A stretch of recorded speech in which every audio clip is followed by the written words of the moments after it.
Le projet de loi de finances 2024 a été enfin dévoilé.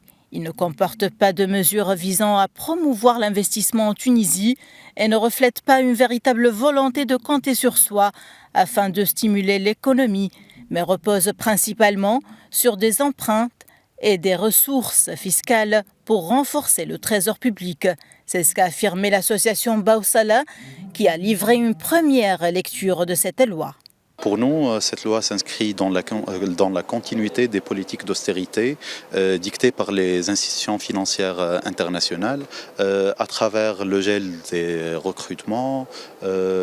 Aujourd'hui, on ne trouve pas des mesures sociales qui peuvent réellement résoudre la crise socio-économique qu'on constate. Cette loi s'inscrit dans la même vision, dans les mêmes politiques, avec un peu de flou, avec un peu de contradiction entre ce que dit le président de la République et les orientations de son gouvernement.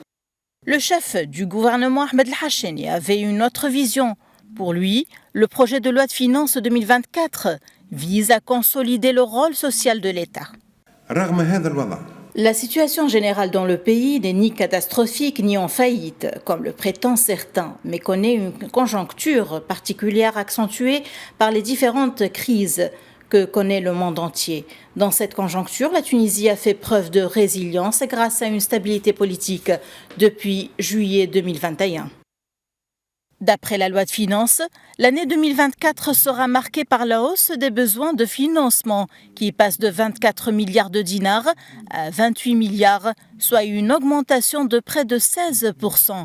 Quant aux besoins de financement externe, ils ont été estimés à environ 5 milliards de dollars. Encore une fois, là c'est la question du financement auprès du FMI qui revient avec insistance. Le Tunisien attendait que le projet de loi de finances 2024 comprenne des programmes sociaux qui lui faciliteraient la vie. D'autant plus qu'il fait face depuis des années à une politique d'austérité qui a eu des conséquences néfastes sur son quotidien. Depuis Tunis, Najwa Becha pour Média.